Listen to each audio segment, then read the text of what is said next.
What's going on, everybody? I'm here to do a quick solo show. This is the new space for the solo shows. It's my man cave in the basement. Although it's not technically just my man cave, but this is where I do a lot of my cardio. I do my yoga and my meditation and all that stuff to get ready for the day. I kind of just want to start this off with I'm not going to get into it 100%.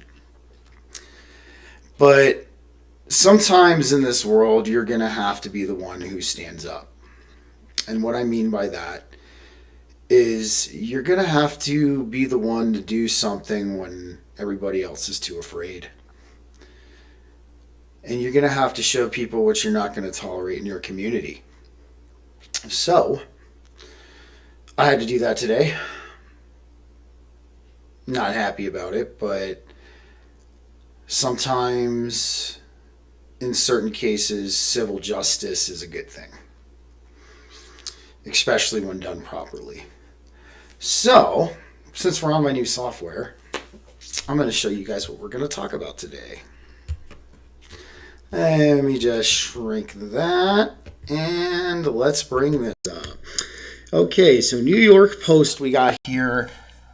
You ain't going to hear the mainstream media talk about this. Knife spree horror. So we got a New York City man charged in Harlem Park slashing spree that left a doctor dead. Wow. I find this quite interesting because you're not going to see this on the mainstream media. You're not. You're not going to see this. I'm just, it's funny because the whole gun debate thing everybody wants to get into now. I touched base on it before in a couple of my earlier shows.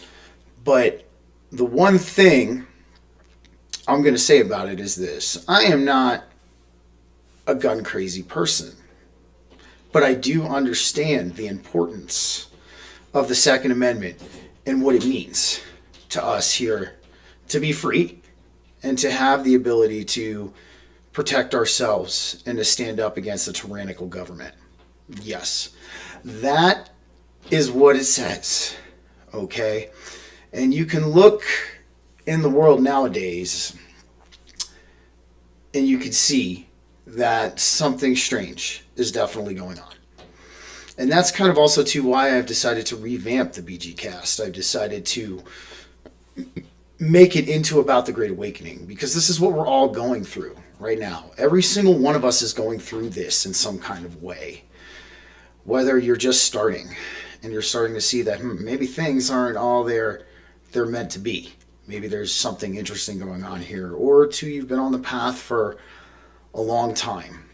My goal here is to be the bridge between those just awakening and those who have been on the path for a while. Because we're all in this together, guys. I know Joe likes to call it, hippy dippy stuff, but we really are, and that's one thing that I've always said and I've always taken the stance on is we live on the same blue rock, all of us, floating through this abyss that we know as the universe. We're all in the same boat. But then you got some people who want to go, well, some people are in paddle boats and some people are in yachts. And then I go, does a yacht make a difference if an asteroid hits the planet? No. That yacht is not going to save you or put you in a better position. That's kind of where I'm coming from here, guys. Let's dig into this a little bit more. Let's see what else is on New York Post right now. Because this is funny. Oh, my screen does not want to shrink. Give me 1 second here. All right. Back up on the New York Post here. Let's take a look at what else is going on. We're just using New York Post right now. Because they're kind of, they're a little bit credible when it comes to certain things. So here is something we can talk about right here. So something about the Biden administration.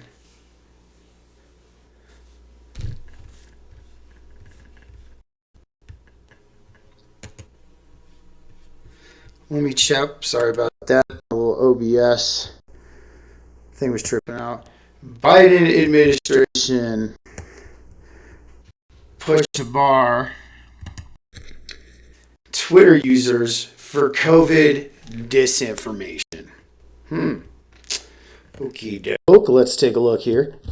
The Biden White House pressured Twitter to both elevate and suppress users. Oh, computer just wanted to load. There we go.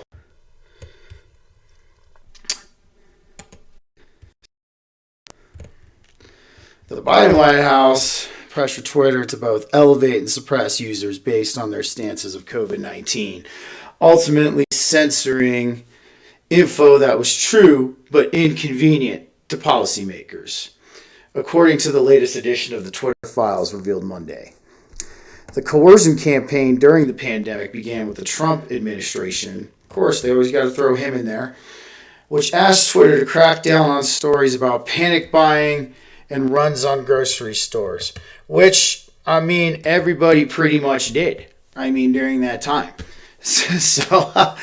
But, you know, and whose administration was focused on the removal of anti-vaxxer accounts, according to the Free Press reporter David Zweig. Now, mind you, all I'm going to say is this.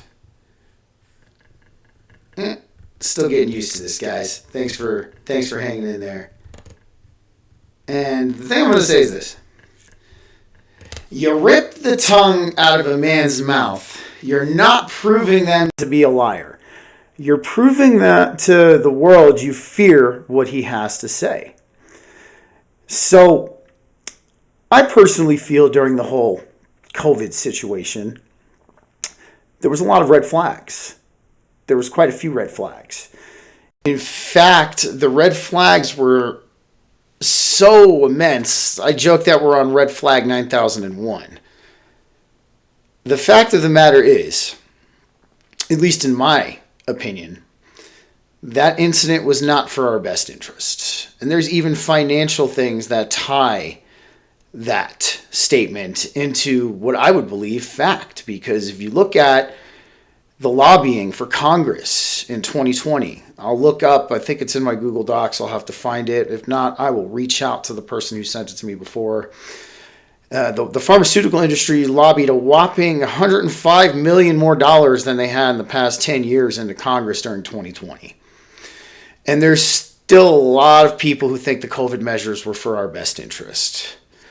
The number one thing I've always wanted to relay to people is if you don't know what's in your own best interests, that's kind of an issue because you should know what's best for you. You should be the sovereign person.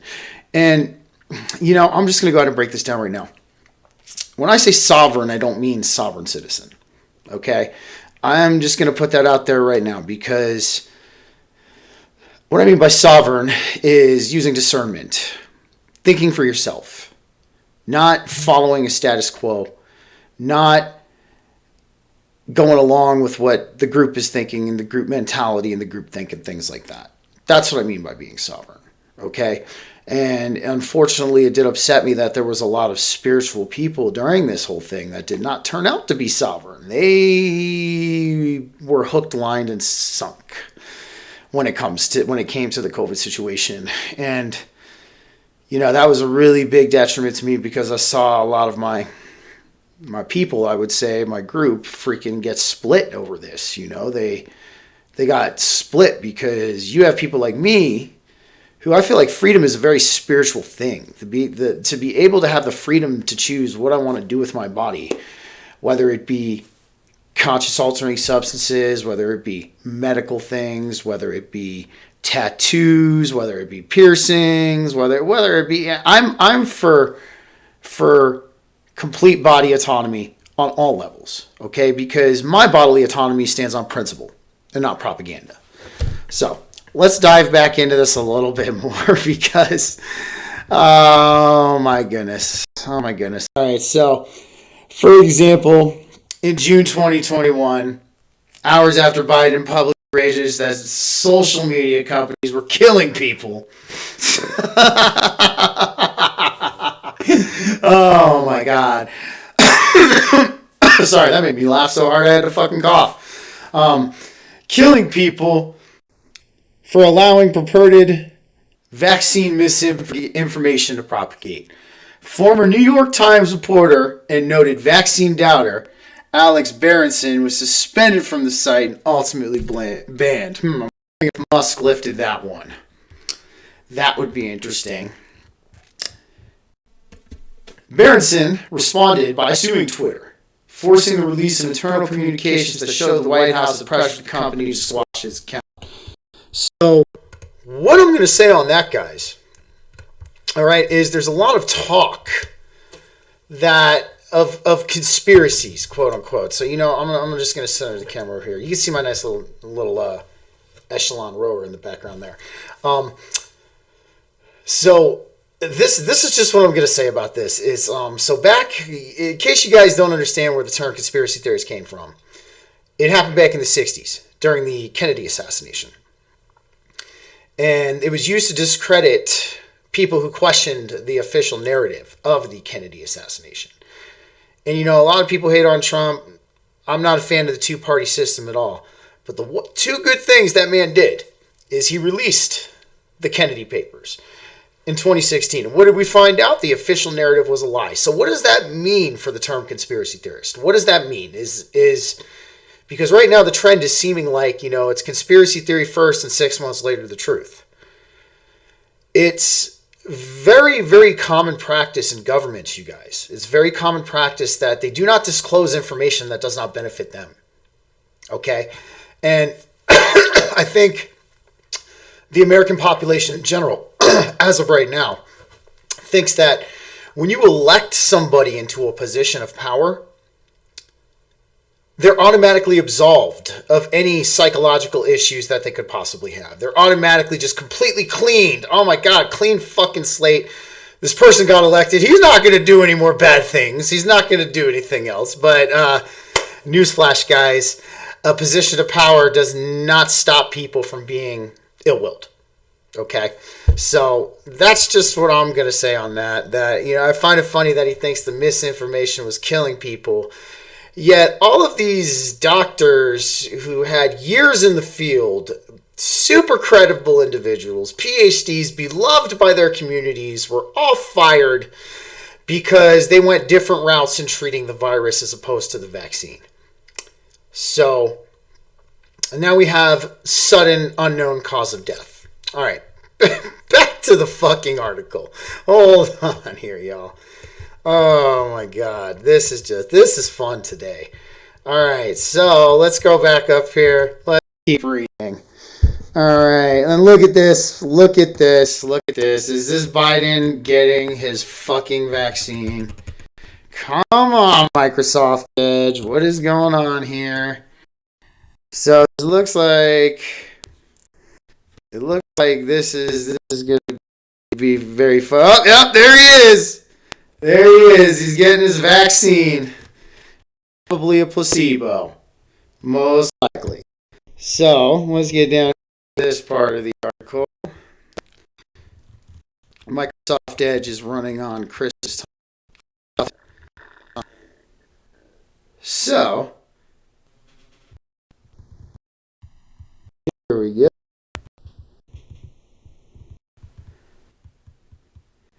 And a Slack message from April 2021, an unidentified Twitter employee said the administration had one really tough question about why Alex Berenson hasn't been kicked off the platform.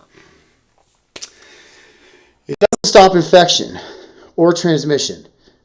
Think of it as a vaccine, Berenson tweeted. He's fucking right. He's right. Because if y'all don't remember, all right, in 2020, the vaccine was supposed to be 99.6% effective. Mind you, they hadn't even tested it yet. But they somehow knew it was going to be 99.6% effective. I find that freaking funny. And then over the years, it has dropped. It went from 99.6 to 64.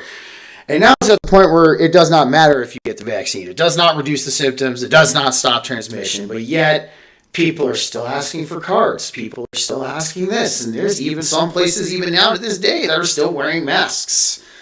Still freaking wearing masks. And our people today, even though they said that it was the fabric masks don't work, they don't fucking work, but people are still wearing them. This is what you call psychological manipulation, everybody. This is what you call it. It is what it is. So, I mean, it's crappy. I feel sad for the people that they've truly messed up in the head. I feel really sad. And it makes me, it is. It's sad that we have people just still afraid right now. Guys, you don't need to fear anything. But for shits and giggles, let's continue this because I am having a good time now. All right. Think of it as best as a therapeutic with a limited window of efficiency and terrible side effect profile that must be dosed in advance of illness. All right, let's keep going. Let's see what we got here. Yep. Soft edges want to be crazy because we're running two programs at once. All right, let me get down here. Page has stopped responding, so we're going to exit.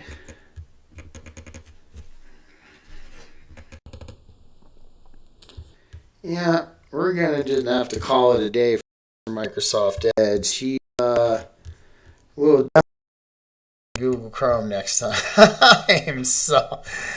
But I find it just hilarious. The mainstream narrative that we have right now, like I talked about it in the Saturday show with Joe, we are literally being trolled. We're literally being trolled by the higher ups into waking up.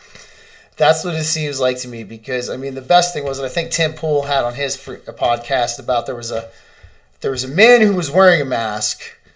He got upset that somebody not wearing a mask walked by him. Oops, shaking the computer a little. But then he decided to get up in that person's face.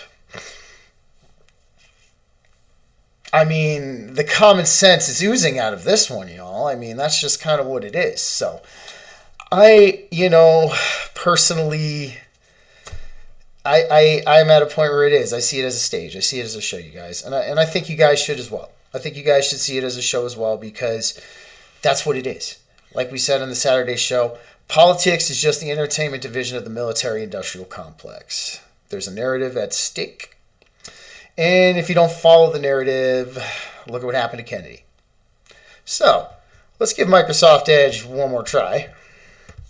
Let's see if he wants to respond right now. Other than that, I hope you all have had a very awesome Christmas/solstice. I, myself, was fairly lazy. Ate a lot. Did the whole thing.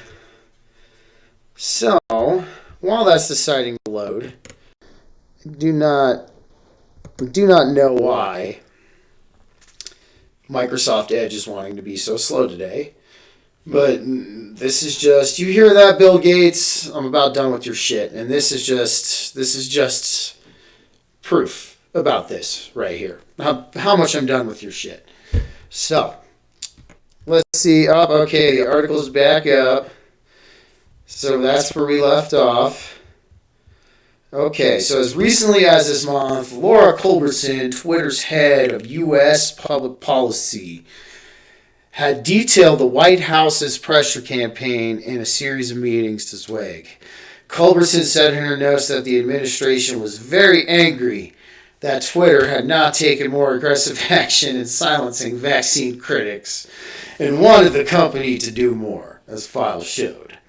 Among those users whom Twitter did clamp down on was, again, here we go, another incredible person getting silenced. All right. Dr. Martin Kulldorff, an epidemiologist at Harvard Medical School, who tweeted in March 2021 that the people with prior infection do not need the COVID-19 vaccine, nor do children.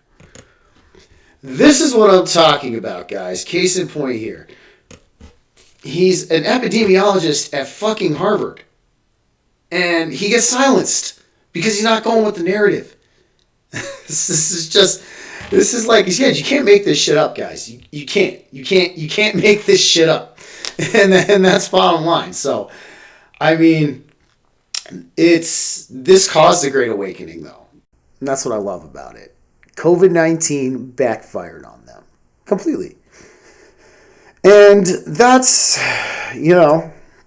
that's really, it's ironic, is it not? Like I said, the emperor wears no clothes, you guys. We hold the power here as the people. And that is ultimately what this is about. We're about to experience a renaissance, you guys, and it's coming. And I foresee it within the next 10 years. There's going to be a huge decentralization of media, of currencies, of arts and music. I don't even think we're going to see much of a mainstream here very soon because a lot of people are getting tired of it. I mean, even my boy Jeremy over at the Quartering. Shout outs to Jeremy. I love you guys. I love you, bro. You do such a great job. Has been covering a lot of the woke fails of the Hollywood and Disney and all that stuff like that, and it's getting to the point where people just are not tolerating the content anymore. They don't want anything to do with the content. They're destroying now major canon for people when it comes to certain stories and certain even nostalgic stories that are held close to even to me. Some stuff that I loved when I was a kid, they're destroying the canon of just to appeal to the woke agenda. Now, you know my stance, guys. If you ain't taking from me and you're not hurting for me or mine, I don't care what you do. I don't. As long as you maintain that code of conduct. Okay? But I feel like in some ways a lot of people felt during this whole situation that things were taken from them. Their freedom of choice and their right to choice when it comes to medical decisions with their body. So, on that note, we had a good time. Actually, you know what? We got a couple more minutes. Let's look at some other stuff. Let's check it out here. Let's go back to that guy. Boom, right there. Okay, so let's see what else New York Post has to offer for us today.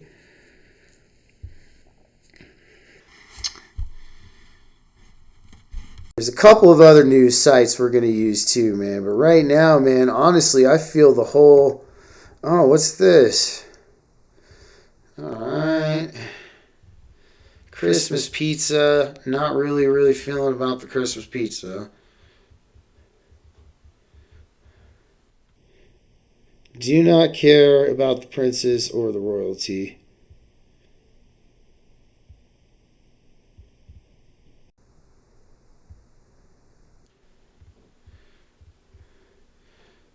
Oh, wait. Cops hunt disgusting tourist filmed having sex on busy road after Christmas bender in Sin City. You know what? I'll bite. Let's fucking see about this right now. Oh my God. All right. So, all right. Cops hunt disgusting tourist filmed having sex on a busy road after Christmas bender. Says, dude, you can't make this shit up, guys. You can't. You can't make this up, dude. The police are hunting a disgusting foreigner caught on camera having public sex with a prostitute during an all-night booze bender. I mean, for fuck's sake, bro. Get a goddamn room. If you have enough money to buy the hooker, you should have enough money to at least buy the motel. And what appears to be the tawdy trend of 2022, a blonde tourist was filmed romping roadside with a paid sex worker around 4 a.m. Christmas Day at Pattaya. The Thailand resort town is known as Sin City because of its body bars and massage parlors. Sounds like the Rub and Tug Depot spot to me, y'all. Shocking security camera video shows the horny holiday maker getting down and dirty by the side of a busy road, with the pair appearing unbothered by passing traffic. The woman was also seen performing oral sex on the man as multiple cars zoomed by their offensive al fresco antics. Oh my God. All right.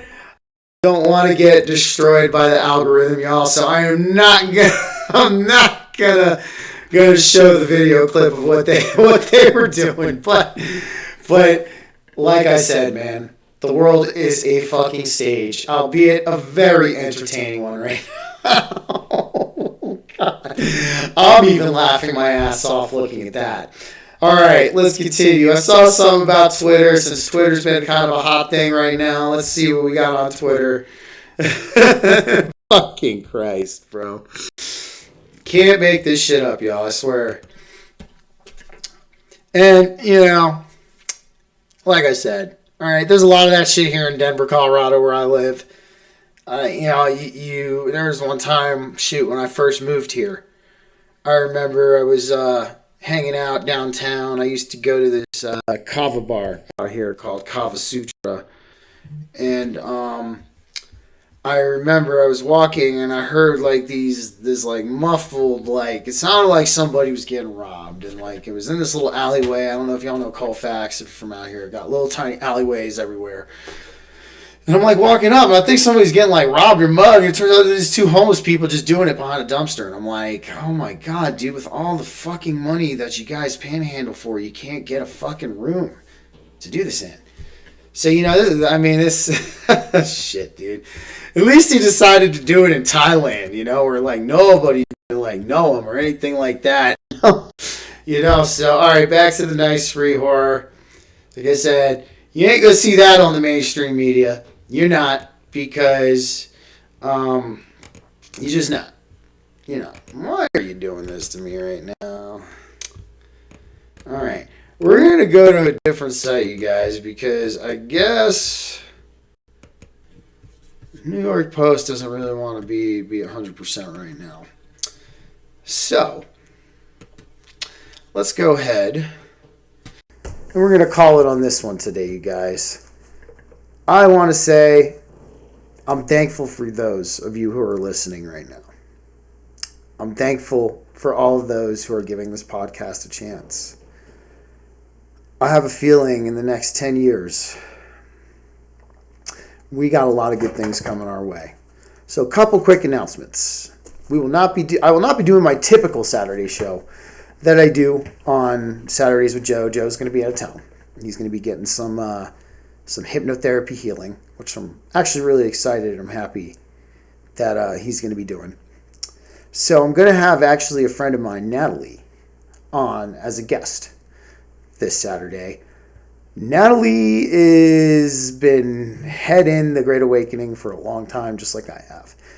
And I'm really looking forward to chatting with her. She's got a lot of spiritual talents as well. From tarot readings to, astral projection, all kinds of different really cool talents that I actually really look forward to sitting down and talking with her about. And then on the 6th, we have the big one. We have Mr. Ben Davidson from Suspicious Observers. I am working on that like hell right now, because to have a man of that caliber on this podcast, I'm so grateful. Ben, if you're listening to this, man, I cannot wait. It's going to be great to talk to you. It was really cool to meet you back in October also. I felt like it was really cool that you're around the same age as me, doing kind of the same thing. And you are a master of your craft, sir. Cannot debate that. You have, at least in my opinion, proven with insurmountable evidence your claims. I mean, insurmountable evidence. So I really look forward to sitting with Ben and breaking down the field of cataclysm and breaking down his thoughts on the